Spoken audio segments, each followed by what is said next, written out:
Okay, hello everyone. I hope you all are good at your homes and I hope you have loved the previous sessions. So, this is a continuation of our series of interview sessions that we have started on CodeChef. These are in order to prepare you how to think, how to approach, and how to execute correctly at the time of interviews, both pertaining to internships and placements. And in the last two sessions, we had seen two very interesting problems. Today's problem is again like the choice of these problems are in terms of what are most asked and what are those things where most frequently interviewers tend to test the candidates that whether they are capable of answering this type of questions or not. So basically, there are some easy topics, there are some hard topics, but essentially the comparison or basically the analysis of the student, the scoring of the student becomes it is done based on how the student reacts to the questions, how he solves each of the questions, and basically what is his clarity in his mind. Like when he approaches a program, what is the clarity in his mind? Is it consistently strong in all the topics? Is it a bit weak in all the topics, or is it some topic dependent? So this is one such topic. Like today, the problem that we are going to discuss. This is again one such problem uh, where many interviewers often tend to test the students. So okay, let us proceed to the question without wasting any time. And for further videos, do send your comments, do send your do subscribe to the channel, and let us know what how you have loved it and what you will be looking forward in next videos. Okay, so fine, let's move on. I hope, yeah, I hope I'm visible. So anyway, this is the problem that we are going to see today, and it is a backtracking problem. But anyway, when the problem is given for the first time, it won't be declared that it is a backtracking problem. So let's see what the problem is. You will be given n distinct integers, okay? So you will have n distinct integers. Like first of all, in any problem, what matters is what input is given to you. So suppose you have got n distinct integers, okay? They can be anything like this. They can be 2, 3, 5, 6, 8, something like this. And then what you have is you have a certain target. Suppose that we refer to that as the sum. So till now we have got the value n, we have got n integers, we have got a variable sum which says that somehow we have to reach this sum, and we basically need to state number of ways to combine these integers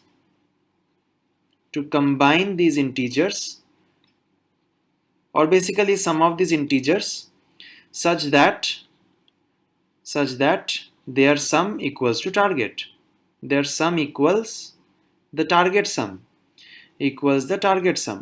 Okay.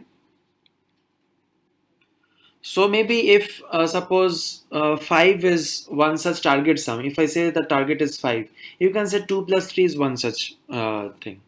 Or suppose I say that okay, 10 is going to be a target sum. You can say it can be 2 and 8. You can say 2 and 8 is going to be one particular combination. You can say 2 to 6 is going to be one such combination.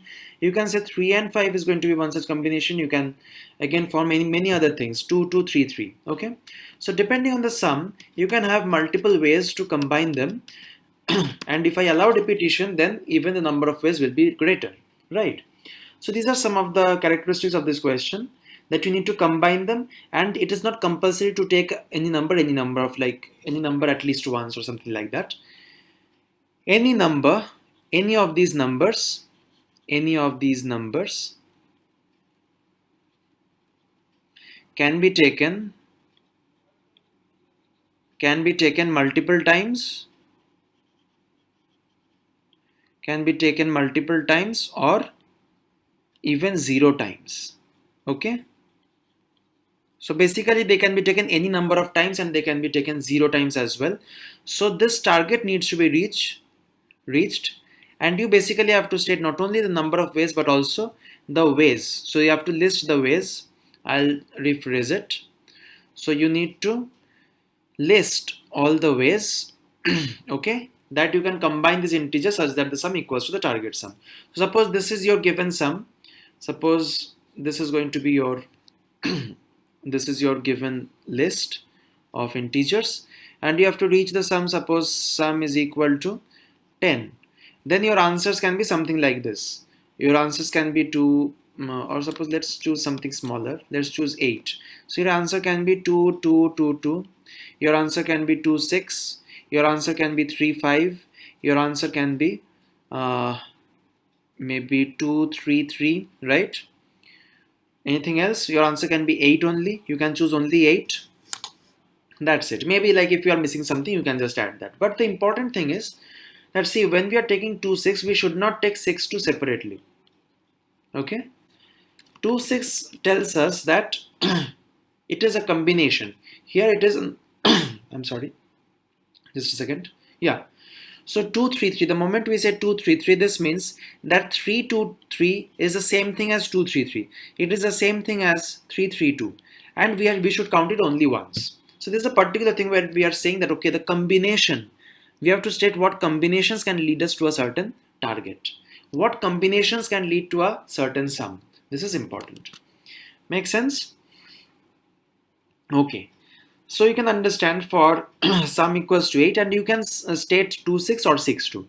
I'm not interested in what order you state, but if you print 2, 6, don't print 6, 2. And if you don't print 6, 2, then 2, 6 must be printed. So that is the saying that for every combination, print at least one permutation. Okay. Okay. So now it is stated that they are all in distinct integers. So no, weird kind of things shall come. What shall be our approach to do this? So you have these integers 2, 3, 5, 6, 8. Very frequent interview question 2, 3, 5, 6, 8. So I have actually discussed this in one of my earlier classes somewhere, and when I discussed this with one of my friends, he told me that he has himself faced this question, and this was just a very interesting question in his entire procedure. So what do you think when these values are given? And if I ask you, how does your mind, like in the brute force, in a naive manner, how does it really proceed? Can we say that for every one of them, okay, so multiple time means any number of times. They can be chosen any number of times. And what are the constraints? I think you would be interested in this. So the constraints go something like this. N can be between 1 and you can say 30. And the sum, this can be less than maybe 100. You can choose 200 also. And each of these integers, say AI, all these integers 2, 3, 5, 6, 8, they will be less than equal to 100. Okay. And something else also might be needed. AI sum. Okay. They will all be positive. So 1 less than equal to AI less than equal to 100. Okay. And they are all distinct. This is given. This is about the constraints. So how to proceed? And in this question, we are going to see first how to approach, how to start thinking. I'll just check whether it is being recorded or not. Yeah, I think we are fine. So, okay. First of all, I mentioned how to start thinking on it. Then I'll mention that how to execute it into our final requirement. And then we can discuss the implementation, that how to implement it in the easiest manner. Because in this kind of questions, often the intuition comes in such a manner that maybe with a little more practice I could have done it. Maybe I'm just lacking the skills to do it. These are the things that comes during an interview. So it is encouraged that you all listen through all the steps very clearly, so that in the face of similar questions you can solve it in the best possible manner. Okay, fine. Now let's see how we can solve this problem. First of all, when you have this kind of a set of numbers, how does our mind work? I can say, okay, maybe I can pick this, like we know we can pick this any number of times. So say I will pick this once. Then let me see, if I pick this once, if I pick everything once, shall I be able to reach? Suppose let's start from the very beginning, that I will not choose this. This is one case, or I will choose this. This is another case, or I'll choose this twice. I'll choose this thrice. I'll choose this 4 times. And I know if I choose this 5 times, then this sum will be exceeded. So I know that these are the possibilities. Irrespective of what I choose later on, these are the possibilities. Right? Now before that, there is another thing. First of all, the question may arise, I should not use multiple permutations. So what can I say? I should not choose multiple permutations. If I choose 2 6, I should not choose 6 2. If I choose 6 2, I should not choose 2 6. So how can I read it? What can I say? If there is one order, let me fix that order. If there is a certain combination, let me fix that how it is going to be printed. Let me build a rationale for it. How can I do it? I can do something like this, that if this is the set of arrays, and if I know that this will be printed twice, this will be printed thrice, just for example, okay, for any target, this will be printed twice, this will be printed thrice, and this will be printed once. I should always print it in a certain order so that it does not, get repeated in the form of another permutation. So I can say if this is the kind of frequency, I can mention it like this: 3 3 6 6 6 and maybe 8. This can be my permutation. I can say that, okay, when I have decided the frequency, then in whatever way I alter it, the target is going to be the same. And if my combination is the same, target is the same, maintaining or mentioning different permutations doesn't make any sense. So I'll rather prefer selecting a particular order in which I will be mentioning the elements. I'll mention the first element, all the number of times it is involved, then I'll mention the next element, then I'll mention the next element. With this, what can I ensure? That for all the frequencies, if certain set of frequencies make it valid, what is valid? That if I take that element that many times, this element this many times, if the sum is equal to the target, then I can say, okay, now while I'll display this, I should display from the left end to the right end. Whichever values, how many times I get, that many times I'll be displaying. Okay, when I ensure this kind of an approach, I know that suddenly I won't get something like 6 3 6 3 6 8. I won't get that because I'm fixing the approach. So what is my approach? I am saying that every element can occur any number of times. So let me play with the frequencies. How? I'll think that later. But once when I've decided that these are the frequencies that are going to yield me this particular sum, I will then iterate from left end to the right end, and I will say that from the left end, whichever element you see it is present 5 times, mention it 5 times, then go to the next element. It is present 0 times, go to the next element. It's present 3 times, take that element 3 times, write it down and move ahead. This is the way I would think about approaching the problem, and this is the way if somebody asks me the approach, whether I'm teaching that person or I'm being interviewed by that person, I would always, stress on this particular roadmap, on this particular approach, that this is what I'll be fixing in my mind to avoid the permutations. So some interviewer may suddenly ask you, how are you avoiding the permutations? This is explicitly the answer, that I'm fixing a permutation in my mind, and this is such a generic kind of a definition that for any combination we can say that this will give us one correct permutation. Okay, cool. So now what we are concerned about is that what can be this set of frequencies. So let us say we are making a series. Let us say that we are making 8. Okay, I say that I'm going to use 2 as the first element. When I use 2, what remains? What is my next step? Can you see, if I've decided to use 2, that means my next step is going to be that choose numbers from again 2 3 5 6 8 to make a sum of 6. Makes sense? So what I said is that total the sum needs to be 8. So one approach can be fix the first number and then decide that how many ways or what are the ways in which you can now reach the sum of 6. The moment you say that, okay, now I can maybe forget 2. Now I'll not take 2. You may say, okay, I'll not take 2. So what are you going to say? Okay, now you have to form. Here you had to form 6 using these integers 2, 3, 5, 6, 8. Now you need to form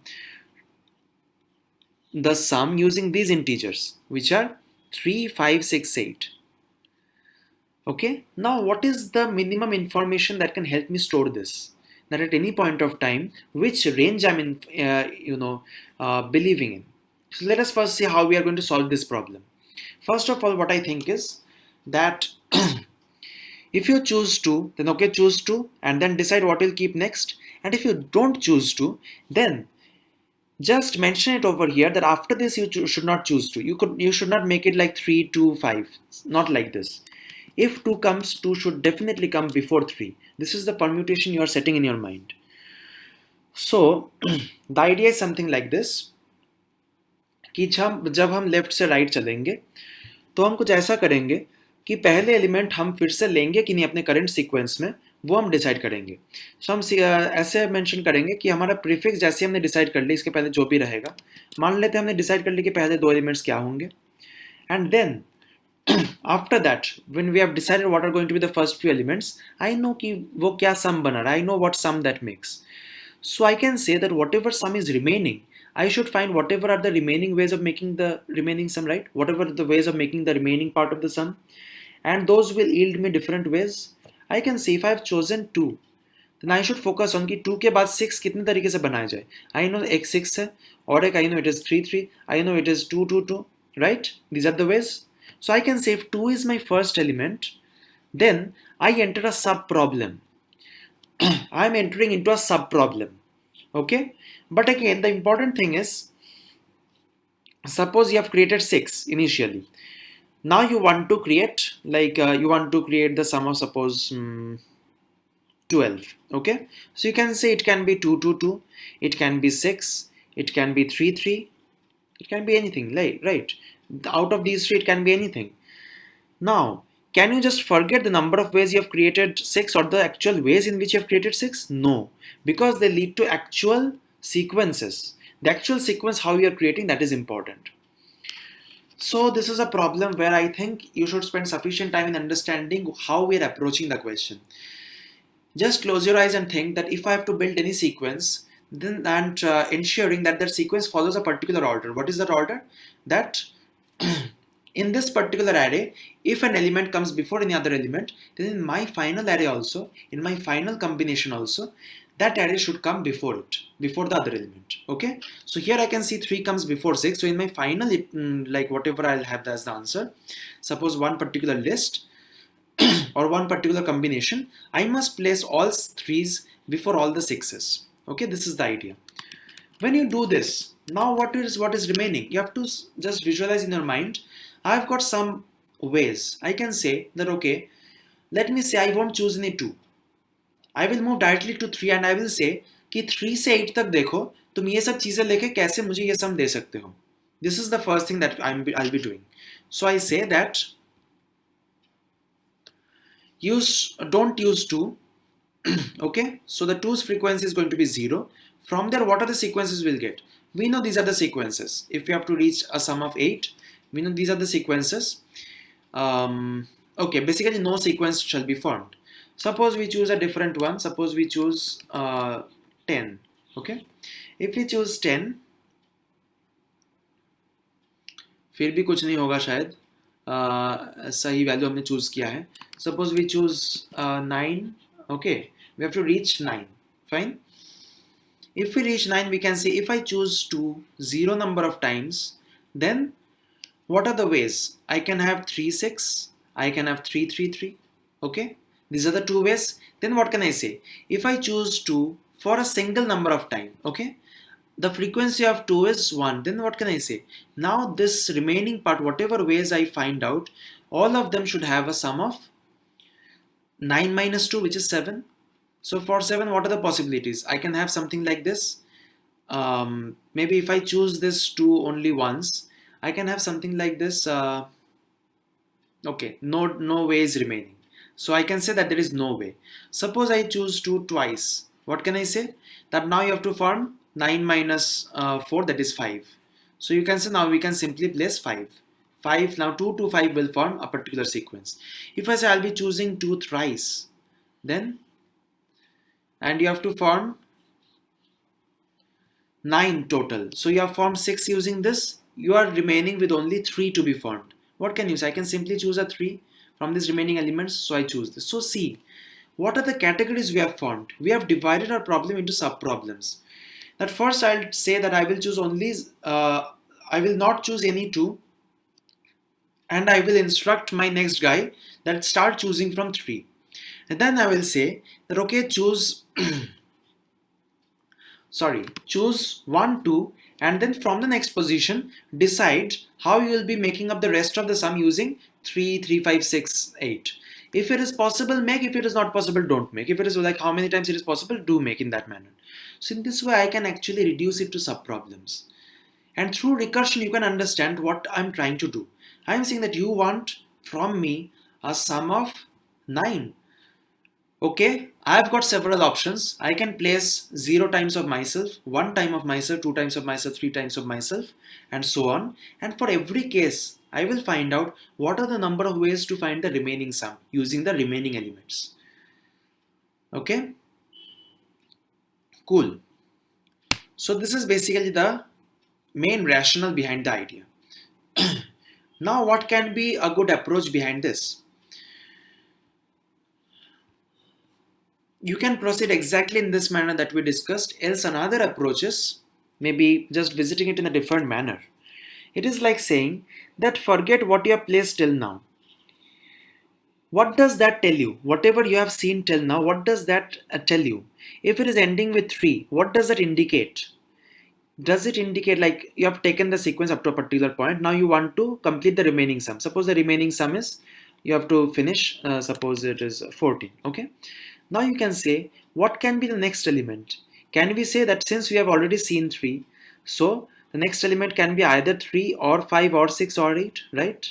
Why? Because after 3, 3 can come, after 3, 5 can come, after 3, 6 can come, after 3, 8 can come. If I decide to place 6 over here, can I say that for the next one, I am telling that you cannot place 2, 3, 5. Since I placed 6 over here, please stick yourself to 6 and 8. That's it. It can use either 6 or 8. So it can use an 8 and yes, it is done. It will get the value, right? So this is basically what we can approach. Something like this, that whenever we are forming a sequence, let's think of forming a sequence. So whenever we are forming a sequence and we have formed it to some extent, the next part will definitely focus on what is the last value. And seeing the last value, which is x, it has to place some value which is either equal to x or which lies after x. Suppose this is x, then I will say that only these are the values you can use. Okay, makes sense? So let us see how actually we'll be forming it. Suppose I can solve for this 2, 3, 5, 6, 8, and I want to solve for sum equals to 14. Let us see how we can form this. We'll go in a naive manner. First I will say that choose 2. So I'll be choosing 2 and then I'll say that okay, you can again choose 2. Please do choose 2. I'll again choose 2 and so on, and after 7 times choosing 2, what shall I get? 1, 2, 3, 4, 5, 6, 7. What I'll say that choose 2, call the next function. Next function will say okay, I can also choose from 2 because my previous to me 2 has been chosen. So I should first try to choose 2. So it will also choose 2, it will also choose 2 and so on, 1, 2, 3, 4, 5, 6, 7. So you have again 2. So you can say this particular sequence 2, 2, 2, 2, 2, 2, 2, this is going to give us the sum of 14. Make sense? So this is a valid sequence. We have got one valid sequence and the sequence is going to be this particular thing. Okay, this is one valid sequence. Now what can I say? I can say okay, let's come back. Let us again write this thing and let us see how we are exactly going to behave now. Now what is said is that okay, now I'll not be choosing 2 because I've chosen 2 and then I've reached the sum of 0. So let me choose 3, and choosing 3 I know that okay, it is exceeding the sum. So I can choose 5, exceeding the sum. I can choose 6, exceeding the sum. I can choose 8, it is again exceeding the sum. So I cannot choose any of them. I'll cancel this and I'll return to this, that see, whatever I had I have already listed that. I've included that in the possible permutations. Now please forgive me, I can't help you. Okay, so the moment this guy gets that news that in front of it nothing can help it, what it says is forget all that is in front of me, and it will say that okay, now update it to 3. So the last one I'm choosing to be 3.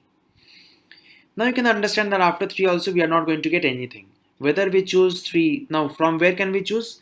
Over here I can either choose 3, 5, 6, 8. Okay, whatever I choose I know the sum is going to exceed 14. So I cannot choose anything. And then you can see that instead of 3, if we choose 5, if we choose 6, if we choose 8, whatever we choose, we are not going to get anything. Okay, over here if we place 5, then right now only the sum exceeds 14. So we can say that after this we cannot add anything because all are positive integers. We cannot add anything so that the sum is reached. So we can say okay, remove this. Now we have removed this, and we will say to its predecessor that please change your mind, take something else. So it will say okay, let me try 3. When it says that I want to try 3, it forces the next guy to choose either 3 or 5 or 6 or 8, because 3 is being chosen in the previous place. So definitely the next guy cannot be less than 3, because we are fixing the permutation. So when it says now we have to decide, like we can use 3, we can choose 5, we can choose 6, we can choose 8. If it chooses 3, then we are getting an answer, right? 2, 2, 2, 2, 3, 3. So it is 8 plus 6, that is 13. So we have got the second answer. 2, 2, 2, 2, 3, 3. What next? Now we can say that okay, after this whatever I place, I'm not going to get anything. Over here whatever I place, I'm not going to get anything. So I will request my previous guy to change his mind, and he will change his mind to 5. For 5 I will find that no option, like no solution exists. But again for 6 I'll find that okay, 6 is itself a solution. Why? The sum, now the remaining sum, when I call something I will see that the sum is 0. If the sum is 0, then don't try to do anything. If the sum is 0, then just mention this permutation 2 2 2 2 6. So we are going to get the third one. This is the first one, this is the second one. We have got our third answer, which is 2 2 2 2 6. Got it? We can similarly proceed, and we can see we are going to get all the answers. Eventually we'll see that okay, all these have been done. Now the first one can change. So the first one can say okay, I want to become 3. The next one, he also makes 3, and after that we can see that okay, 3 plus 3 plus 8, this can lead to, or you can even see that 3 plus 3 plus 3 plus 5, this will also lead to the answer, I think 6 plus 8 14. Yeah. So for this also, so see how we are deciding it. We are first of all fixing the first element. Then the moment we fix the first element, we are using that element, we are fixing what can be the second element. Second element cannot be smaller than first element if that is sorted, right? So these are the things we'll be using. So I guess the basic idea is clear, and this process that we are doing, which is nothing but, first we are saying that we have formed 2, then we are saying that we have formed 2 2, then we are saying that we have formed 2 2 2 2. I'm sorry, let us pick a smaller sum. Suppose it is 7. Okay, we have picked 2 2 2. Then what will we say? This 2 is not working. After this we are not going to get anything. This is 2 2 2 2, which is not working, so this will not work. We'll come back and we will try something else. When we come back, we say that please don't add 2. This is going to add something like this: 2 2 2 3. This is going to add something else: 2 2 2 5, or whatever you have. And all of these are going to fail. Now it will try something that okay, I'm going to try now 2 2 3. So see how this is happening. Now it says that okay, from 2 2 2 I want to come back to 2 2, and I want to add 2 2 3, and now we are reaching the answer. 2 2 3 is actually a valid answer for 7. 4 plus 3 7. So this idea that we are going to the end of the sequence as much as possible, then we are coming back and visiting some other sequence, then we are coming back and visiting some other sequence, then we are coming back from here and visiting some other sequence, and then we will be coming back and visiting some other sequence. Some will be valid, some invalid. This particular thing is called backtracking. Remember, the difference between recursion and backtracking, though that is like just for your understanding, recursion is a particular programming technique. Recursion does not dictate what is your concept or how you're approaching the problem. Backtracking does that. Backtracking means you are following a path which you don't know it will lead to some useful sequences or not, and then you are coming back. So आपने 7-8 elements लिख लिया, फिर आपने कहा कि ठीक है last वाला हटा के कुछ और ट्राई करते वहां पर, लास्ट दोनों हटा के कुछ और ट्राई करते वहां पर. ये जो चीज़ है ये होता है like this is called back tracking. और इस प्रॉब्लम में हम क्या कर रहे हैं, हम ऐसा कुछ बोल रहे हैं कि लेफ्ट टू राइट लिखते हैं. पहले इजी तरीके से लिखते हैं सब कुछ छोटे एलिमेंट से, पहले एलिमेंट को यूज़ करके. जहाँ पे देखेंगे कि सम बड़ा हो गया, पॉसिबल नहीं, आगे बढ़ने का कोई मतलब नहीं है.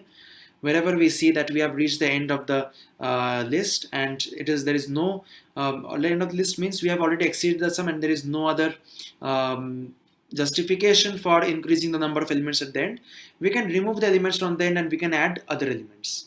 But here the important thing is whatever sequence we are maintaining, this sequence, the last element of a sequence at any time plays a driving force to decide what will be the next element. Why? Because we are using the convention that for a certain element, after that element, some element which occurs before that element in the original array should not come. तो original array में एक element से पीछे अगर कोई element y आता है तो फाइनल आंसर में उस एलिमेंट के पीछे वो y नहीं आना चाहिए. फिर प्रॉब्लम यही हो जाएगा कि अलग अलग कॉम्बिनेशंस आ जाएंगे. हम एक ही पर्टिकुलर कॉम्बिनेशन बना रहे हैं which is that after every element yeah, so basically whatever order this is present in that particular order only, whatever values I choose, that should be present in. Okay, that is it. So this is how it goes, and in this way we can dictate that, okay, you can't just store anything over here. This is going to dictate what you're going to store. Suppose I choose this kind of a thing, 3 2 5 3 6. How will I store it? I know that if I place a 5 over here, 5 के बाद तो ये 2 और 3 को बैठने नहीं देगा. I know that 5 will not allow 2 and 3 to sit in front of him. So the only way left is that 2 should be placed before, and because no other guy, neither this one, nor this one, nor this one, nor this one, neither of them will allow 2 to sit in front of them. 2 must be at the beginning. 2 must be at the beginning, then we'll have something like this 3. This is a particular sequence I'm talking about. Suppose there is a target sum which is 10 and 19. Suppose the target sum is 19, and this is one possible sequence. So we are saying to choose this particular combination. How will this combination represent or manifest in our solution? In this manner: 2 3 3 5 6. We know we can't shuffle it. We can't do anything like 2 3 5 3 6 because 5 won't allow 3 to come in front of it. So we know that, okay, for every combination we are getting exactly one possible permutation. Okay, what can we say now? That, okay, it is not important that after 3 we choose 5 only. We can choose only a 3 itself. We can choose something like this: 3 3 3 3 and then 5. This is also one possible solution. So you can see we are like, from here maybe we can reach this. We can say that, okay, last में बहुत 3 हो गया, अब हटा के दूसरे भी try करते हैं. So we are removing 5. We can see no other. Maybe, okay, after this I know that if I remove 5 and if I press 2 3, that can also be a solution, but I won't do that because 3 के बाद 2 का आना, that is not possible. वो आ जाएगा तो basically it will become the same as this particular representation, right? This is 6 12 12 plus 16 19. This will become the same as that. If I replace this 5 by 2 3, it will become the same as this. So I'll say नहीं, अगर 2 दोनों को लेना है तो दोनों को पहले लेंगे 2 को. बट जैसे हमने 3 देख लिया, वी विल इंस्ट्रक्ट इसके बाद तो तुम्हें 3 ही बस लेना है, इसके बाद तो तुम्हें बस 3 ही लेना है, 3 या उससे ज़्यादा. ओके, वाई उससे ज़्यादा? बिकॉज हमारे ओरिजिनल एरे में ये सॉर्टेड है. और हाँ, आप कर सकते हो, आप इस लाइक और you can maintain it index wise. आप ऐसा कुछ कर सकते हो. Suppose your array is given in this manner. It is given in 4 6 1 3 2. Okay, so you can say ठीक है, तो मैं ऐसा करूँगा कि अगर मेरा 4 3 बार प्रेजेंट होगा, अगर ये 1 बार प्रेजेंट होगा, अगर ये 2 बार प्रेजेंट होगा, अगर ये 2 बार प्रेजेंट होगा और ये 0 बार, तो मैं कुछ ऐसा करूँगा कि इसी ऑर्डर में प्रेजेंट होगा. So it will look something like this: 4 4 4 6 1 1 3 3. Okay, this is how I will execute my algorithm. तो मैं एक पॉइंटर चला सकता हूँ जो यहाँ से चालू होगा, और जैसे ही मैं बोलूँगा कि इस इटरेशन में तुम 6 को ले लो, ये नेक्स्ट एलिमेंट को यही भेजेगा कि तुम 6 से ही कंसिडर करो. Please don't look behind 6. तुम 6 से लास्ट तक कंसिडर करो. जैसे हम बोलेंगे कि हाँ, एक पर्टिकुलर इटरेशन में हम 3 लेंगे, हम बोलेंगे कि नेक्स्ट इटरेशन 3 से या फिर 2 से, लाइक 3 से लास्ट तक कोई भी एलिमेंट ले सकता है, और हर एक अपने लाइक एंसेस्टर को फॉलो करेगा. ओके, सो एक मोनोटोनिक तरीके से आगे बढ़ेगा. ये सॉर्टेड नहीं है, but it follows a particular order, a particular property. Okay,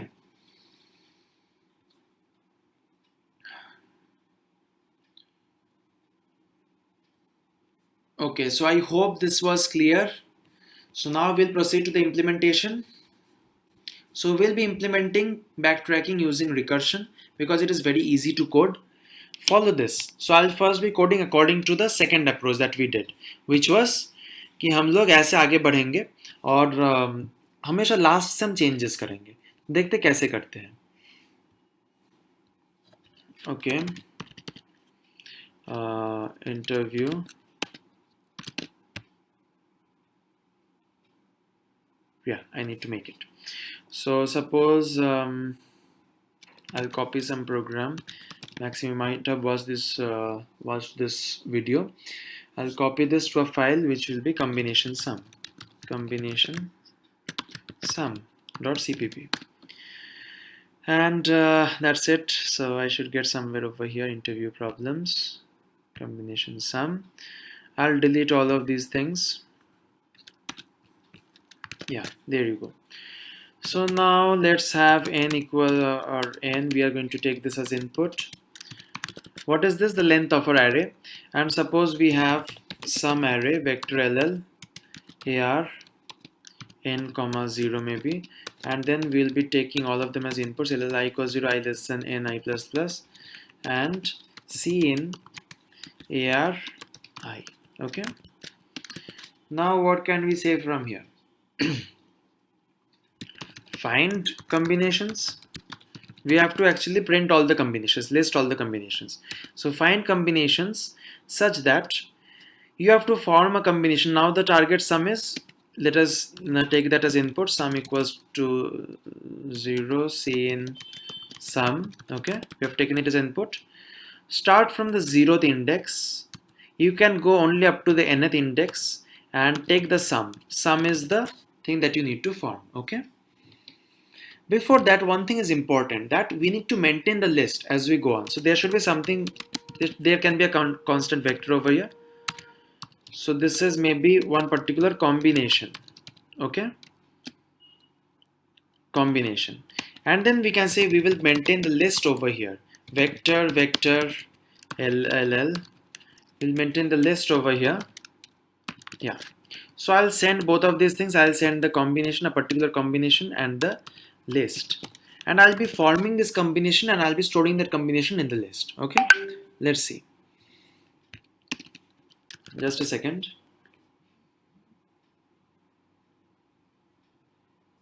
Yeah, just a second.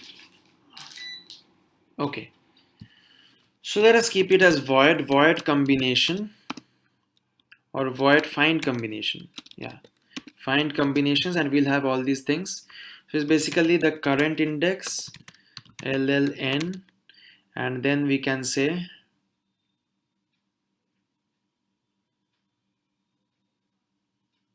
maybe n won't be required. Okay, let's have n. And what are the values? Okay, AR we want to definitely send AR. So let us mention over here what is combination. It is vector LL. We'll pass it by reference. This is how we do pass it. And we will pass this list vector. This is also we shall pass by reference. There you go. And then you can have vector here. Make sense? Okay. Now what we can say is if the sum that you have reached, where is the sum? I passed the sum, right? Okay, sum I missed over here. LL sum. If you see that the sum that you have got till now that has reached already 0, what can you say? This is itself like whatever you have got till now, that itself belongs. So you can just add it, list.pb combination. If you are doing it in another programming language, please make sure that you are careful about whether you are adding by value or by reference. If we do this pb combination, that means we are adding by value. So this thing is getting added by value over here. But in case of Python and Java, this may not be the case. In fact, this is not the case. When you add in case of Java or Python, what happens is this combination, if you change later on, then within the list also it will get changed. But over here what happens is value by value, it will copy everything. Okay, so please be careful about that thing. So once you add it, you can return that it has reached 0. Now you don't require to see anything. And if you see that, okay, the sum is less than 0, sum is less than 0 means just return. We will not get anything from here. If none of them is the case, that means your predecessor has given you some unfinished sum and it depends on you to complete it if you can. Okay, and there is one other thing. Yeah, car tells which is the last value that, or which is the first value which you are allowed to read. So what can you say? Let us follow a simple manner that for this particular iteration I have options from car to n. These are my options. I can proceed from car to n, right? I can choose either the current value or the car plus 1th value or the n minus 1th value, all these values. So what can I say? That for all of these we will try this combination dot pb ar of I. Okay. The moment we do this and we say that okay, now I'll call my next child to deal with the next thing. I will say that okay, I'll take this particular value and I will then command it take car you take I. Okay, I will say add the ith element, means the next one can take only from the ith element. Then n is again the upper limit, and if I had a sum to like sum target equals to sum to cover, then what sum will reach my next node? So if I suppose have to cover 5 and if I have placed ARI which is equal to 2, then my successors should cover the remaining 3. So it is basically sum minus what I am covering, right? Whatever sum has been requested from me, I am decreasing that by the value which I can afford myself. Hence I am sending a smaller version of the problem to my next successor. So that's how it goes. It will have combination, it will have list, and it will have AR. Okay, now when it will go the next time to this line 17, if we don't remove anything, what will happen is this ARI will also be there. Next time when I add it, again the ARI will be there. But observe what we were trying to do. See, when we are changing this 2 to 6, or suppose we change this 2 to 3, I guess you remember that over here we first tried to change 2 to 3. So whenever suppose we change this 2 to 3 and we check it, so we are removing this 2 and then trying 3, right? So we are removing an element and then trying to replace it by another element. So let's see what actually happens. Here exactly the same thing I have to do. So let us say that let us solve the problem inductively. Suppose that find combinations, that is my sub problem, is going to remove all its parts. When it is going to return, it is going to remove all of them. So I need to ensure that something like this, what I'm saying is something like this, that when I've placed suppose 2 and then I've called what are going to be in front of me, I need to remove this 2 and keep this 3. But the important thing is I have to remove all of these. So let us imagine, let us guess that all of this my child is going to remove, or maybe I will remove but later on. First I have to remove this 2. Okay, I have to remove this 2 and then I should add a 3. So let us see how we can do it. We can simply do the vector dot popback, whatever the vector is, so that is combination dot popback. Now try to understand what will happen. When I do this popback, what I'm saying is that my next iteration becomes prepared because I have removed the value for it. Can we also observe over here that when it will come out of the loop, whatever element, if it has added one element, it is removing one element. The next time if it adds one element, it is going to remove one element over here. And so after I come out of here, after all these iterations from car to n minus 1, I can say that this is going to be the size is basically whatever I'm entering that is going to be removed. So if my child also takes care of that, suppose find combinations, suppose my child takes care of it, that whatever it added, it has eventually removed. What I can ensure is that I am also removing everything that I've added over here. Okay. So what you are saying is that, okay, when I called this, suppose my parent called me and I placed 2. Now I am calling my child which placed so many things. If it removes everything, then what am I left with? I just have to remove myself. I will add 3 and then I can again call these. If it removes everything, what can I say? That I will remove everything and I will return to my parent. When I return to my parent will also get the guarantee that yes, this child has returned everything. So if I know that okay, my child will return everything, or like it will remove everything, then I can ensure that okay, this guy will also remove everything. And when it reaches the parent, it will be exactly in the same state as it were when it had first approached the next iteration. Okay? So this is an important thing. Think about the base case. Last time, when you reach the last node, after this you can't add anything. What happens? Is it adding anything? Let us look into it. See, it is not adding anything. In the list it is adding, in the combination it is not adding. Over here also in the combination it is not adding. It is returning. So it is not encountering the statement. So in the base case, the state is never changed. So if in the base case, if the state is never changed, now read this line. So suppose the case just before the base case, when the state is not changing, then this will not change the state. If this does not change the state, you have combination.pb some value, combination.popback. Will this change the state? No, right? It will not change. So all these things will happen, they will not change. It will send back the original thing which its parent had sent to in. The parent will also see that yeah, the child is obedient. He does not change my state. This part is obedient. So if I am careful about my pushback and popback, then I can ensure that okay, I am not changing the state.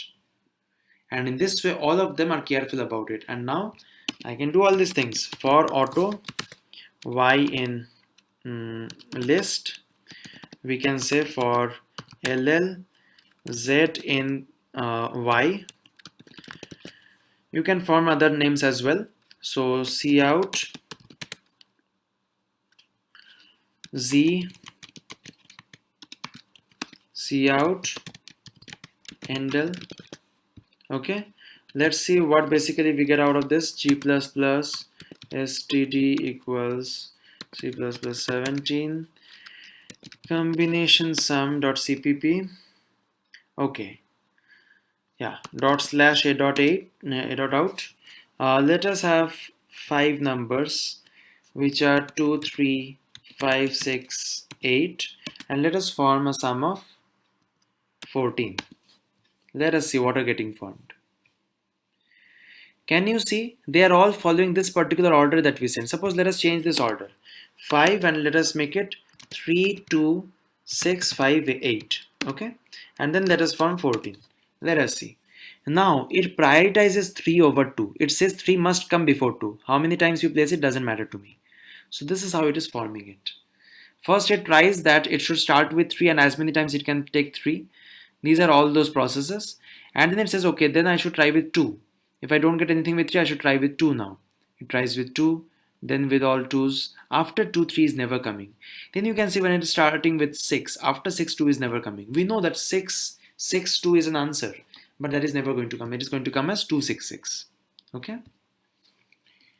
So that's it. But suppose I don't do this. What will happen if I don't do this pop back? Let us say I don't do this pop back. The problem is that let us see the same kind of the same output only, and let us compare them. Yeah. So no use going so low. You can see the first time it prints the correct thing, 33332. Sorry, it prints an extra 3. Why? Because it prints an extra 3 and it sees it cannot form the sum. Then it comes back and prints adds a 2. When it is adding a 2, it should forget the 3. But if it does not forget the 3, you can see instead of 33332, it is getting 333332. Similarly, next time it says, okay, I should not see 32, I should see only 5. But this removal of 32, if it does not happen, it will form something like this. That it will try with all of these things 6, 5, 8, and then later on it shall add 6, 5, or basically it should add 5. It adds 5, and then by that time all these that it had added, all this crap, they are not getting reviewed. Okay, so these are the problems. That is why we cannot have that kind of an implementation. We definitely have to keep this thing in mind, that when we are passing something, what does that mean? And when we are adding something, when should we remove it? That is very important. So in backtracking, you have to ensure where you are backtracking. Backtracking means you are reverting a decision. This is where you are reverting the decision of placing a particular element. If you don't revert from there, that element will stay and your answer will come wrong. So no element will stay eternally. You should consider such possibilities so that one element should not be kept. Okay? I hope this makes sense.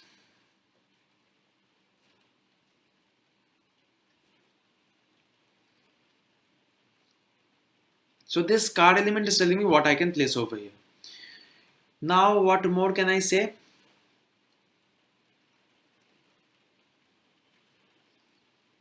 Okay, there can be other ways of solving it. The first time I mentioned an algorithm where we are saying that maybe we can decide in this way that the current element we can take 0 times, 1 time, 2 times, 3 times, something like that.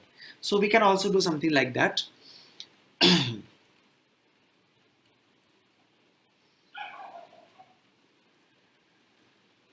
Let us check how we can do that.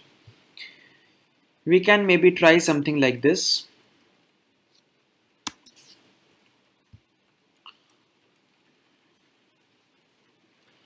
Okay, I will say that the first time the frequency, we are going to store only the frequency, that how many times we take car. So int I equals to 0, and the frequency should be such that I into a of car, this should be less than equal to the sum. Okay, otherwise there is no meaning of calling it, right? This should be less than equal to the sum and then I plus plus. And what shall we say? We'll say combination dot pb arr ari. Okay, and then we are going to call find combination, stating that now focus on from the index car plus 1. Focus on the index car plus 1 onwards. Okay, these are all the possibilities. And just a second.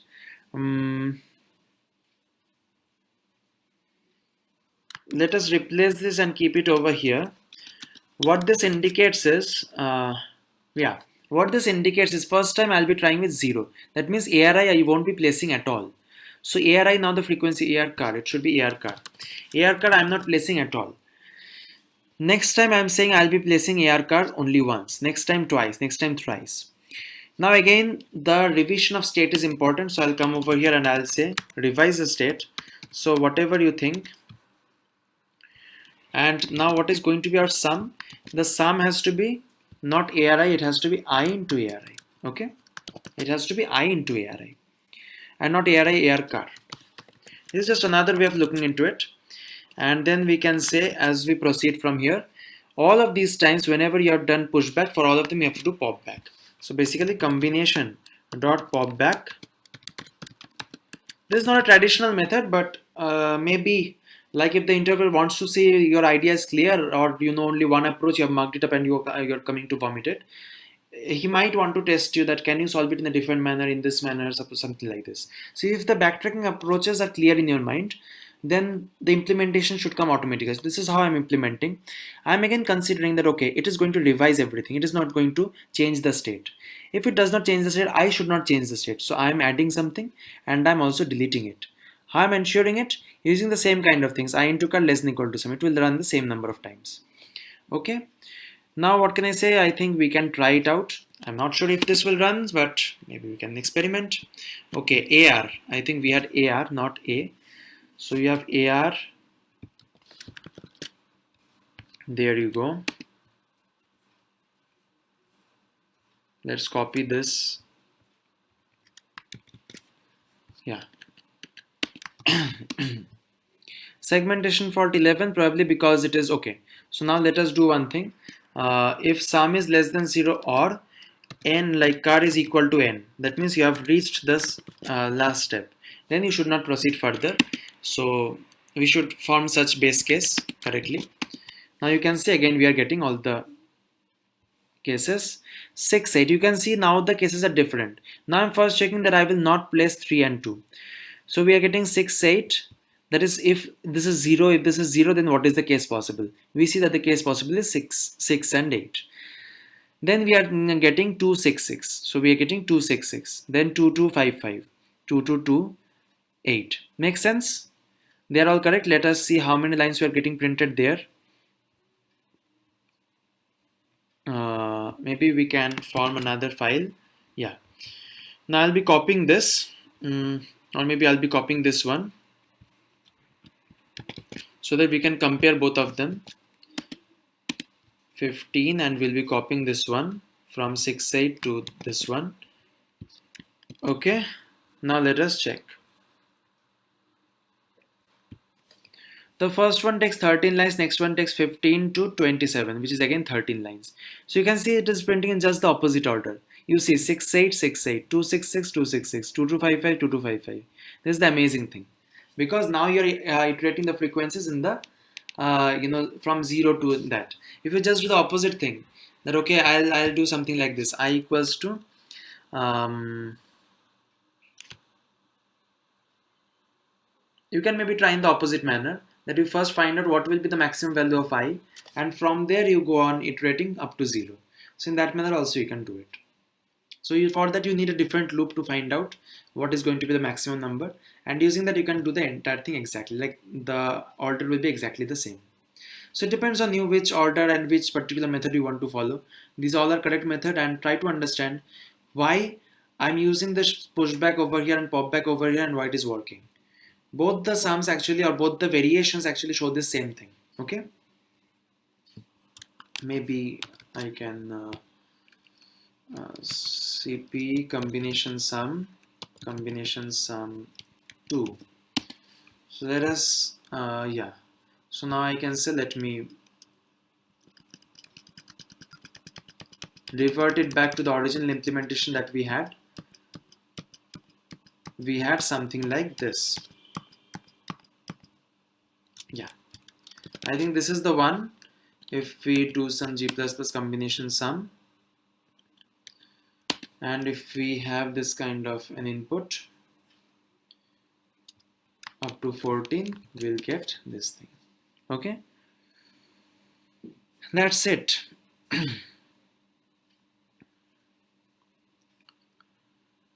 Cool. So I hope you have understood the rationale behind the problem, and I have shown two different methods of solving the same problem, combination sum and combination sum 2. You can see in both the cases the rationale, the main idea, basic idea is almost the same, but the implementations are quite different. And there is one critical thing which I followed in common in both, which is how to pop back so that the state remains unaffected. The state is a very important thing. Okay, cool.